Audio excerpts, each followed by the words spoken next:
기도하겠습니다. 하나님 아버지, 하나님의 은혜 안에 오늘도 새 하루를 시작하게 하시며 찬송 가운데에 주님 주신 은혜를 기억하며 그 은혜에 감사하며 다시금 저희들을 살리시고 온전케 하시고 그리하여 하나님 앞에서 날마다 회복케 하시는 주님의 놀라우신 은혜를 감사하며 주님 앞에 영광을 돌려드리기를 원합니다. 하나님, 저희는 이 세상을 살면서 여러 가지 바쁘고 힘든 일로 괴로워하는 줄 알지만 실상은 저희의 죄의 문제로 인하여 곤하며 약해지며 지칠 때가 너무나도 많음을 주님 앞에 고백드리지 않을 수 없습니다. 작은 죄 하나도 해결할 수 없는 그러한 어리석고 연약한 저희들이 하나님 앞에서 날마다 깨끗함을 얻기를 소원하는 마음으로 주님께서 인생들을 다스리시고 새롭게 하시는 그 은총의 원리를 기억하며 오늘도 오직 예수 그리스도로만 정함 받을 수 있는, 그리고 그와 같은 은혜를 얻은 자 되었다는 놀라운 하나님의 사랑을 기억하며 주님 앞에 온전케 되어지기를 소원하는 참회의 날들로 살아가게 하여 주시기를 기도드립니다. 하나님께서는 저희들을 정결케 하시사 하나님의 놀라우신 은혜 앞에 합당하게 살아가도록 인도하셨고, 또 그와 같은 은혜의 삶을 모든 사람들이 살아갈 수 있도록 저희들로 길잡이가 되라 하셨습니다. 하오나 저희들은 여전히 죄 가운데 헤매고 또 죄로 인하여 동일한 잘못을 반복하고 있음에도 불구하고 주님 앞에 전심을 다하여 기도하지 못하고 삶을 돌이키기 위하여 예수 그리스도 피 묻은 십자가의 복음 붙들지 못하는 참으로 우둔한 자들이오니, 주여 주신 말씀과 약속 앞에서 온 마음의 소원을 담아 하나님 말씀만을 바라며 의지하며 순종하며 나아가는 저희들이 되게 하여 주시기를 기도드립니다. 헛된 것들로 저희들 마음에 우상 삼지 말게 하여 주시옵시고, 허탄한 것들이 마치 신앙인 양 그것을 전통으로 혹은 관습으로 혹은 우리의 고정관념과 편견으로 삼고 그리하여 그것들을 붙들고 헤매는 것이 아니라 오직 예수 그리스도의 십자가 복음을 붙들고 그 복음이 저희를 살리시고 구원하시는 은혜 안에 오늘도 살게 하여 주시기를 기도드립니다. 아버지 하나님, 저희 각 사람에게 하나님께서 베푸신 구원의 은혜를 기억하며 또한 모든 백성들이 하나님께서 허락하신 그 구원의 감격 속에 살아갈 수 있도록 때를 얻든지 못 얻든지 저희로 하여금 하나님의 복음 붙들고 사는 자들 되게 하시고, 오늘도 저희들 입술에 파수꾼을 세워주시고 그리하여 마땅한 말들을 전하게 하시되 무엇보다도 담대한 용기를 더하시사 복음을 들어야 할 이들 앞에 복음을 전하며 사랑의 위로를 전해야 할 이들 앞에 사랑으로 살아가는 저희들이 되게 하여 주시옵소서. 하나님, 저희들에게는 귀한 사명을 또한 주셨습니다. 예수 그리스도의 사랑으로 살게 하셨고 또한 그와 같은 사명으로 오늘도 전도와 선교에 힘쓰게 하셨고, 또한 먼 훗날 저희와 또한 저희의 자녀들과 그 대를 이어서 믿음 생활을 잘 할 수 있게 하시려고 이제 새로운 예배당도 세워가는 귀한 사명 주셨습니다.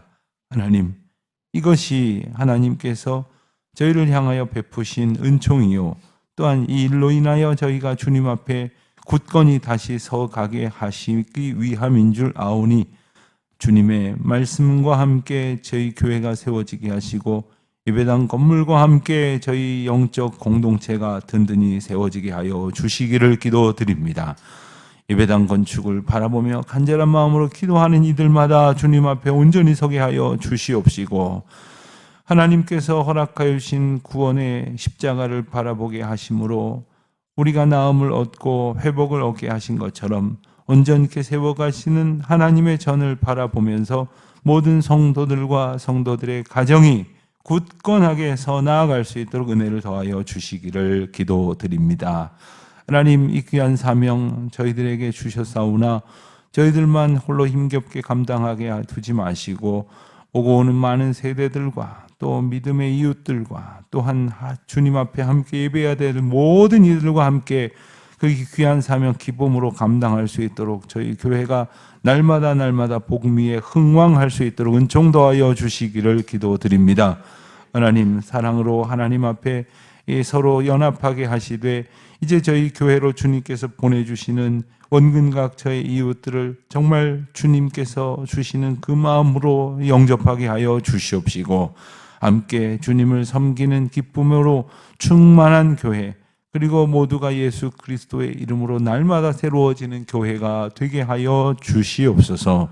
주님, 오늘도 저희 교회에 허락하신 사명을 쫓아 이 모양 저 모양으로 애쓸 때마다 함께 하여 주시옵시고, 또한 저녁 기도회로 모일 때까지 방학 중이긴 하오나 여러 모양으로 구역 모임이 모일 때마다 하나님께서 함께 하시고, 모이기를 힘쓰는 자들에게 그 모임의 주권자가 되시고, 언제나 우리 모임의 머리가 되어주신 예수 그리스도의 그 신령한 은혜가 풍성하게 넘쳐나도록 인도하여 주시옵소서. 우리 사랑하는 교우들 지금도 어디에 있든지 안보하여 주시기를 간절히 기도드립니다.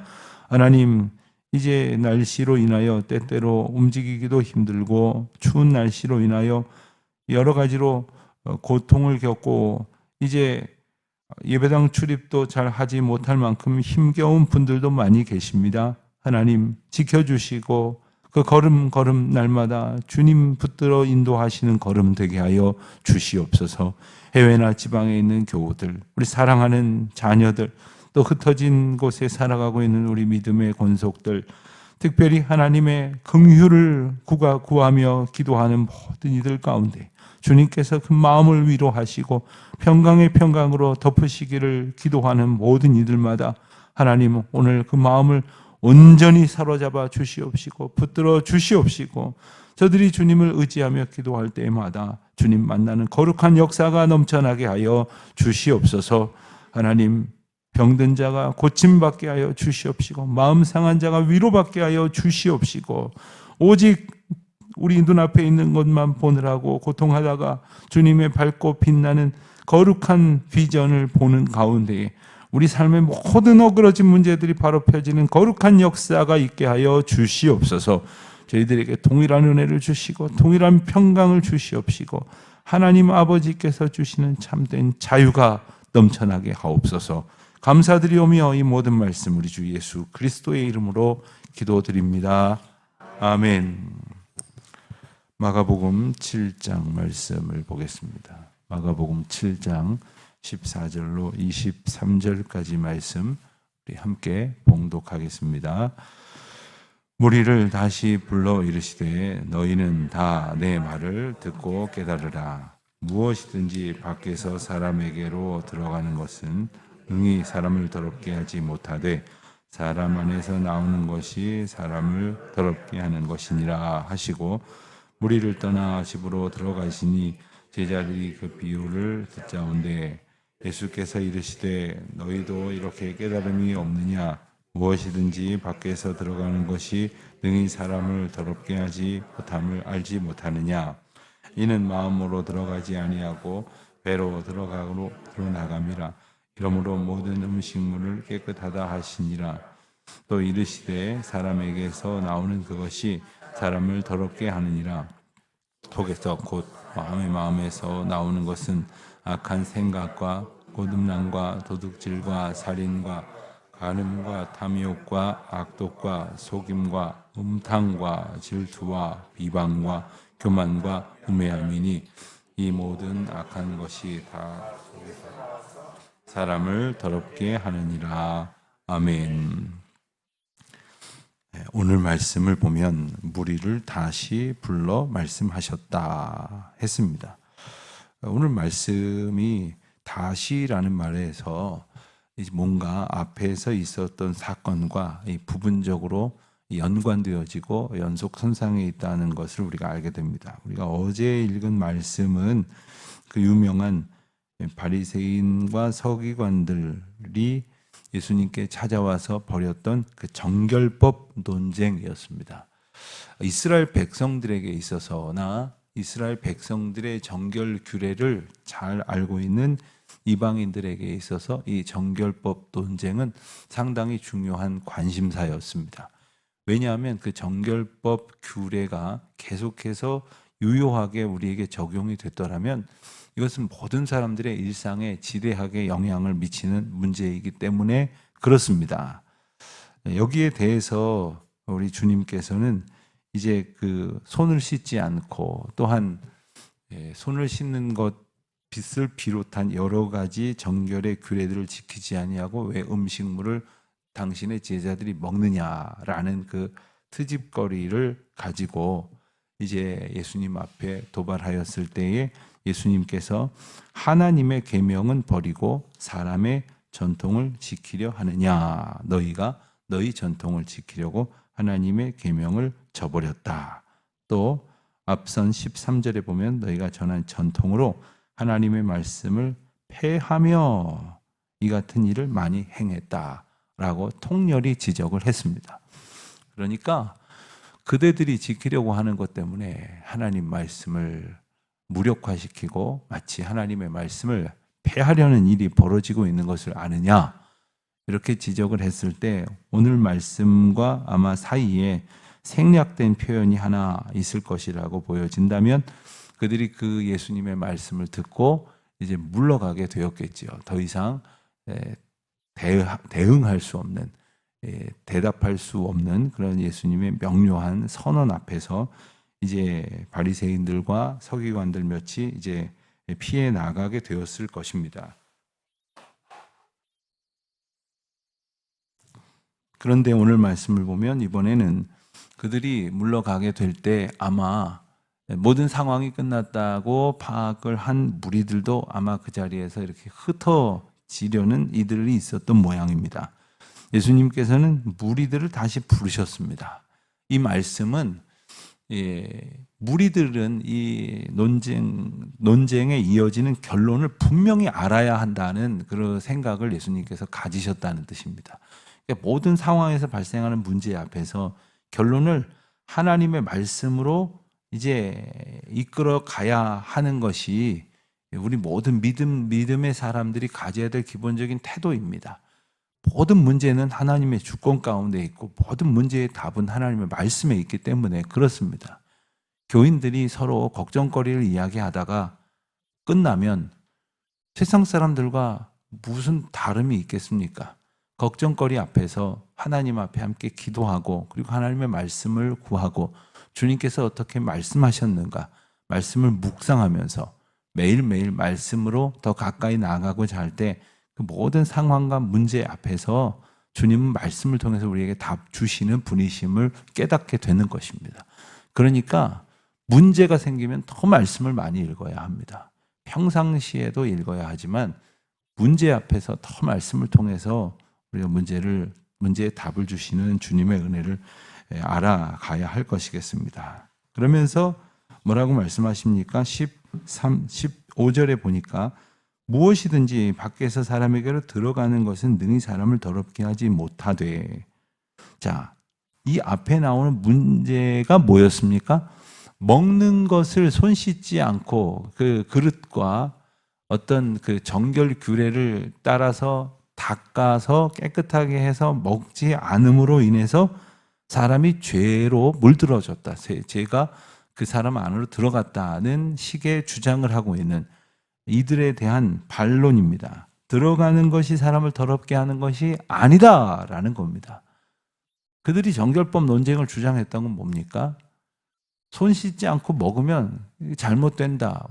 죄가 들어가고 잘못된 그 죄의 문제로 인하여 그 사람이 더럽혀진다는 식의 그러한 율법을 주장했던 것 아닙니까? 그런데 예수님께서 아주 분명하게 말씀을 하십니다. 사람에게 들어가는 것이 더럽게 하는 것이 아니라 사람에게서 나오는 것이 더럽게 하는 것이니라. 이렇게 말씀을 하셨습니다. 여기까지 말씀을 하셨을 때 17절에 보니까 제자들이 그 비유에 대해서 다시 예수님께 질문을 합니다. 무슨 말씀인지 저희가 잘 모르겠습니다. 무슨 뜻입니까? 이 제자들이 사실은 예수님이 말씀하셨을 때 정말 한 번에 잘 알아들었을까? 그런 생각이 종종 드는 것은 예수님께서 이와 같은 표현을 많이 하시죠. 너희는 이렇게 깨달음이 없느냐? 이렇게 깨달음이 없느냐? 그렇게 하나님께서 말씀을 예수님을 통해서 주셨음에도 불구하고 전혀 깨닫지 못하고 있는 제자들의 문제. 이것은 예수님께서 깨달지 못했을 것이다 라고 말씀하시지 않고 왜 깨달음이 없느냐라고 말씀하시는 것은 우리로 하여금 깨달을 만하게 말씀을 주셨다는 뜻이죠. 우리가 말씀을 읽으면서 물론 우리 말이 어렵기도 하고 번역이 조금 어렵기도 하고 이스라엘의 어떤 상황이나 문화를 이해하면서 읽으면 좀 더 이해가 될 만한 그런 많은 것들이 있어서 성경의 말씀에 따른 해석을 우리가 들을 필요도 있고 또한 여러 가지 해설서 같은 것들을 보면서 말씀을 읽는 것이 필요하지만 예수님께서 비유로 말씀하시는 이유는 누구라도 쉽게 알아듣도록 말씀을 하셨다는 거죠. 그렇게 말씀하셨는데도 불구하고 왜 깨달음이 없느냐? 이 말씀을 통해서 우리는 주님이 우리에게 주시는 말씀은 충분히 깨닫게 하시는 사랑 속에서 주셨다는 것을 기억하면서 여러분 성경을 혹시 읽으시다가 이 말씀이 무슨 뜻인지 모르겠다 싶으시면 하나님 앞에 깨닫는 지혜를 구하시면서 읽어가시고 또 요즘은 또 쉬운 번역의 성경도 얼마든지 쉽게 구할 수가 있습니다. 뭐 일부러 그것을 그때그때 사서 보실 필요도 없이 뭐 쉽게 인터넷이나 뭐 전화기 이렇게 몇 번 만져가면서도 얼마든지 볼 수 있는데 그렇게 깨달아가는 은혜를 이미 주셨다는 거죠. 그렇지만 예수님께서는 다시 상세하게 한 번 더 설명을 하십니다. 18절 중반부 이하에 보면 무엇이든지 밖에서 들어가는 것이 능히 사람을 더럽게 하지 못함을 알지 못하느냐 반복을 하시면서 조금 부연하시기를 이는 마음으로 들어가지 아니하고 배로 들어가서 나감이라. 자, 음식이 문제가 되지 않는 것은 마음으로 들어가는 게 아니라 배로 들어갔다가 이제 소화기관을 통해서 배설돼 버려서 나가버리기 때문이다. 그러니까 음식이 사람을 더럽게 하는 것이 아니다라는 겁니다. 자, 지금까지 유대인들의 관습은 뭡니까? 먹는 게 중요하다. 먹는 게 문제다. 물론 여기에 대해서는 레위기 11장부터 약 한 15장 정도까지 나오는 하나님께서 이스라엘 백성들에게 주신 음식 규례를 그들이 이제 염두에 두고 생각을 했을 것입니다. 실제로 이스라엘 백성들이 광야 생활을 하면서 어떤 음식은 부정한 것이다, 어떤 음식은 정한 것이다 이렇게 구별을 해 주신 그런 내용들이 있습니다. 우리는 때로 잘 이해가 안 됩니다. 이게 왜 부정한 음식이냐? 이거는 왜 정하고 이거는 부정하냐? 왜 돼지고기는 안 된다고 말씀을 하시느냐? 이러면서 지금도 어떤 분은 그런 말씀을 하시더라고요. 제가 아는 어떤 목사님이 그런 분이 계세요. 목사님들 모여서 이렇게 식사를 하는데 번번이 자기는 고기 안 먹는다는 거예요. 하나님 먹지 말라 그래서 안 먹는다는 거예요. 그래서 야채만 먹으면서 뭐 그분을 제가 뭐라 그러는 건 아닌데 남북 통일될 때까지 자기는 고기를 안 먹겠대요. 그래서 제가 처음에는 기가 차가지고 뭐라고 좀 같이 해보기도 했어요. 무슨 도대체 그 근거가 뭐냐? 무슨 연관성이 있느냐? 도대체 구약에 어디에 고기를 먹지 말라 그랬느냐? 그리고 남북 통일될 때까지 먹지 않는 건 또 뭐냐? 아무튼 본인의 소신인데, 자, 그런데 그것을 마치 하나님께서 말씀하셨기 때문에 이렇게라고 한다. 이렇게 되니까 다른 사람들은 그럼 뭡니까? 열심히 그 앞에서 맛있게 먹는 사람은 뭐가 됩니까? 자, 구약에 이런 일들이 계속 있었다는 거예요. 그런데 예수님께서는 이 죄의 문제를 해결하는 것은 예수 그리스도께서 오심으로 그것을 직접 관장하시게 되었다는 것을 선포하시는 거예요. 단순히 음식 규례만 얘기하시는 게 아니라 이것은 죄의 문제에 대해서 선언하시는 거예요. 이 죄의 문제는 음식을 먹는 것으로 좌우되는 게 아니다. 그것은 이스라엘 백성들의 광야 생활이라는 특별한 상황 속에서 그들이 깨달아져야 될 것들을 포함한 것이었습니다. 그리고 그들의 삶 속에서 어떤 음식을 먹느냐에 따라서 그들의 삶이 이 정결하여지기가 힘들도록 만드는 그런 음식들이 있었다는 거예요. 그렇기 때문에 이 예수님의 선언은 대단히 혁명적인 것이었습니다. 음식이 문제가 아니다. 사람에게 있는 그 속에 있는 더러운 마음들이 죄를 짓게 하는 것이다. 먹은 것이 죄를 짓게 하는 것이라는 생각에 갇혀버리면 음식으로 모든 문제를 해석하려고 하고 그리고 마음의 문제에 대해서 등한히 여기게 된다는 거예요. 당연히 나는 음식을 먹는 문제에 아무 문제가 없었기 때문에 내가 가지고 있는 마음이나 내 마음으로 인하여 파생된 모든 행동들에 문제가 없다고 생각을 하게 된다는 거죠. 그게 바리새인들과 서기관들의 거짓된 의였던 것입니다.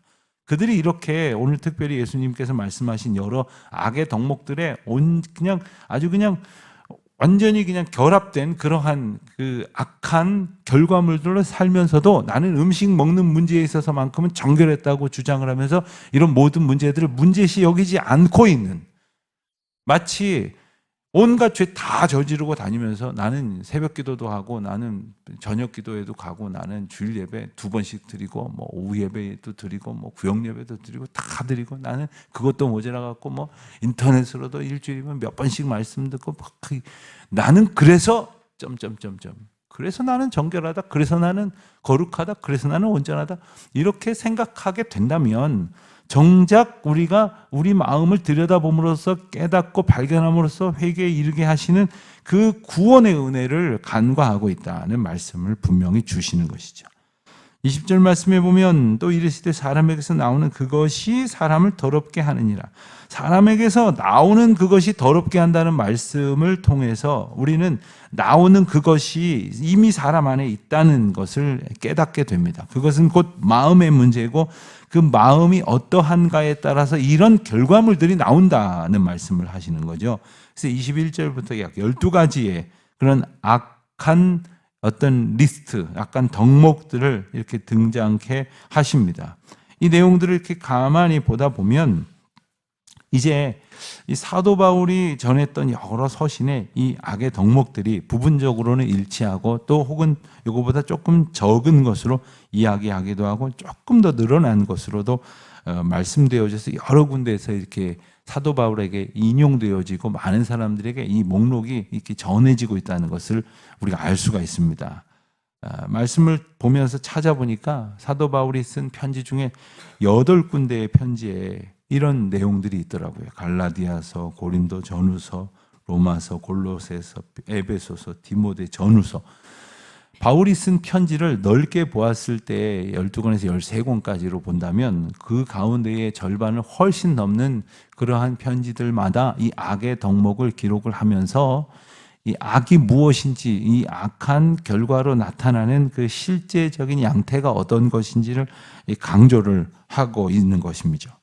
20절과 23절에 2번 반복되어지는 표현이 있습니다. 사람에게서 나오는 그것이 사람을 더럽게 하느니라. 또 23절에 보면 이 모든 악한 것이 다 속에서 나와서 사람을 더럽게 하느니라. 이중 강조의 어떤 방법을 사용하시면서 이것을 분명하게 일깨워 주시는 것은 사람을 더럽게 하는 것, 다시 말하면 사람을 죄짓게 하는 것이 뭐냐? 그 사람 안에 들어가 있는 악한 것이었다. 그것은 음식이 아니라 마음이었다. 그리고 그 마음을 고치시고 회복하시기 위하여 예수님께서 죄의 문제를 해결하시러 오신 분이다. 죄의 문제는 음식을 안 먹는 것으로, 음식을 먹을 때 손을 깨끗하게 하는 것, 그릇을 정결하게 하는 것으로서 해결되는 문제가 아니라 죄의 문제를 해결하게 하시는 오직 예수 그리스도만을 바라고 의지하고 붙들면서 그 가운데에서 온전케 하시는 은혜를 얻어야 해결될 수 있습니다. 이 말씀을 우리에게 주시는 것입니다. 오늘도 세상의 많은 사람들은 저마다 다 많은 그 고통 가운데 살지만 사실 가만히 들여다보면 그 자기 내면이 자기 스스로를 감당할 수 없는 이 죄의 문제가 얼마나 큰지 모릅니다. 때때로 이런 이야기도 듣지 않습니까? 사회적으로 좀 알려진 분들이라든가 뭐 이름이 남 그런 분들이 무슨 큰 잘못을 저질렀을 때 앞으로 속죄하는 마음으로 봉사하며 뭐 그러면서 살겠습니다. 뭐 이런 이야기도 하시고 앞으로 뭐 죄를 씻는 마음으로 어디 저기 시골에 가가지고 그냥 뭐 시골 어린이들을 뭐 가르치는 일을 하고 뭐 이런 식으로 어떤 자기의 방법으로 자기의 죄를 씻는 어떤 길을 찾는 분들이 있지만 오직 죄의 문제는 예수 그리스도의 보혈로만 해결될 수 있다고 하는 사실을 우리가 정말 놓치면 이런 식의 생각으로 우리는 깨끗해질 수 있다. 또 음식을 이렇게 먹고 음식 먹는 그릇을 이렇게 닦아서 쓰고 또 음식 먹기 전에 손을 한 번 씻고 또 준비하고 나서 또 한 번 씻고 그래서 마지막 먹을 때 손을 닦으면 나는 깨끗해진다. 이런 식의 율법적인 사고로 살아가느라고 죄의 본질을 깨닫지 못하는 어리석은 자가 되지 않도록 일러주신 이 귀한 말씀을 우리 마음 가운데 새기고 정결한 그러한 마음과 정결한 영혼으로 온전케 하시고자 보혈의 은혜를 베풀어 주신 주님의 은혜 앞에 합당하게 살아가는 저와 여러분 되시기를 축원합니다. 기도하겠습니다. 하나님 아버지, 저희의 마음의 문제임을 깨닫게 하신 주님, 오직 주의 말씀으로만 그리고 십자가의 보혈로만 우리의 죄를 씻고 또한 우리의 마음을 정결케 되어지는 줄 아오니 이제 더욱 주님 말씀, 주님 가르쳐 주신 은혜를 사모하며 의지하며 살아가는 저희 모두가 되게 하여 주시옵소서. 예수님의 이름으로 기도드립니다. 아멘.